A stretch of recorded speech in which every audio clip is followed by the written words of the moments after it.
ನೀವು ನೋಡ್ತಾ ಇದ್ದೀರಾ ಜನಸೇವಾ ಕನ್ನಡ ಟಿವಿ. ಇದು ನಿಮ್ಮ ವಾಹಿನಿ. ಇದ್ದದ್ದು ಇದ್ದಾಗೆ. ಫೆಬ್ರವರಿ 26ರಂದು ಮಹಾಶಿವರಾತ್ರಿ ಹಬ್ಬದ ಪ್ರಯುಕ್ತ ಕೆರಗೋಡಿನಲ್ಲಿ 2ನೇ ವರ್ಷದ ಪಂಚಲಿಂಗೋತ್ಸವ. ಚಿತ್ರನಟರಾದ ಧ್ರುವ ಸರ್ಜಾ, ಪ್ರೇಮ್, ಉಸ್ತುವಾರಿ ಸಚಿವರಾದ ಚೆಲುವರಾಯಸ್ವಾಮಿ ಸೇರಿದಂತೆ ಹಲವಾರು ಮುಖ್ಯ ಅತಿಥಿಗಳು ಭಾಗಿ. ಅದ್ದೂರಿಯಾಗಿ ಸೆಟ್ ನಿರ್ಮಿಸಿ 25,000 ಜನ ಸೇರುವ ನಿರೀಕ್ಷೆ. ಸುತ್ತಮುತ್ತಲಿನ ಗ್ರಾಮಸ್ಥರು ಭಾಗವಹಿಸಿ ಪಂಚಲಿಂಗೋತ್ಸವ ಯಶಸ್ವಿಗೊಳಿಸುವಂತೆ ಶಾಸಕರಾದ ಪಿ. ರವಿಕುಮಾರ್ ಗಣಿಗಾರ್ ಅವರು ಮನವಿ.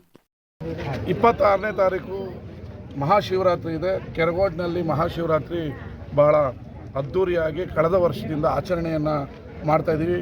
ಕಳೆದ ಬಾರಿ ಪಂಚಲಿಂಗೋತ್ಸವವನ್ನು ಮಾಡಿದ್ವಿ, 15,000 ಜನ ಸೇರಿದರು. ಈ ಬಾರಿ ಕೂಡ ಇನ್ನೂ ಅದ್ಧೂರಿಯಾಗಿ ಪಂಚಲಿಂಗೋತ್ಸವವನ್ನು ಮಾಡ್ತಾಯಿದ್ದೀವಿ.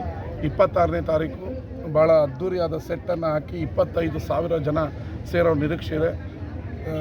ಚಿತ್ರನಟ ಧ್ರುವ ಸರ್ಜಾ, ಪ್ರೇಮ್, ಇನ್ನೂ ಹಲವಾರು, ಮತ್ತು ನಮ್ಮ ಉಸ್ತುವಾರಿ ಸಚಿವರಾದಂಥ ಚೆಲುವರಾಯಸ್ವಾಮಿಯವರು, ಇನ್ನೂ ಹಲವಾರು ಮುಖ್ಯ ಅತಿಥಿಗಳು ಆ ಕಾರ್ಯಕ್ರಮದಲ್ಲಿ ಭಾಗವಹಿಸ್ತಾರೆ. ಇಲ್ಲಿನ ಸುತ್ತಮುತ್ತಲಿನ ನಾಗರಿಕರು ಈ ಪಂಚಲಿಂಗೋತ್ಸವ ಕಾರ್ಯಕ್ರಮದಲ್ಲಿ ಭಾಗವಹಿಸಿ ಅದ್ಧೂರಿ ಕಾರ್ಯಕ್ರಮಕ್ಕೆ ಸಾಕ್ಷಿ ಆಗಬೇಕು ಅಂತ ಕೇಳ್ಕೊಳ್ತೀನಿ. ಸಬ್ಸ್ಕ್ರೈಬ್ ಬಟನ್ ಮೇಲೆ ಕ್ಲಿಕ್ ಮಾಡಿ ಹಾಗೂ ನಮ್ಮ ಹೊಸ ವಿಡಿಯೋ ನೋಟಿಫಿಕೇಷನ್ಗೋಸ್ಕರ ಪಕ್ಕದಲ್ಲಿ ಕಾಣುವ ಬೆಲ್ ಬಟನ್ ಮೇಲೆ ಕ್ಲಿಕ್ ಮಾಡಿ ಹಾಗೂ ಲೈಕ್ ಮಾಡಿ, ಶೇರ್ ಮಾಡಿ, ಕಮೆಂಟ್ ಮಾಡಿ.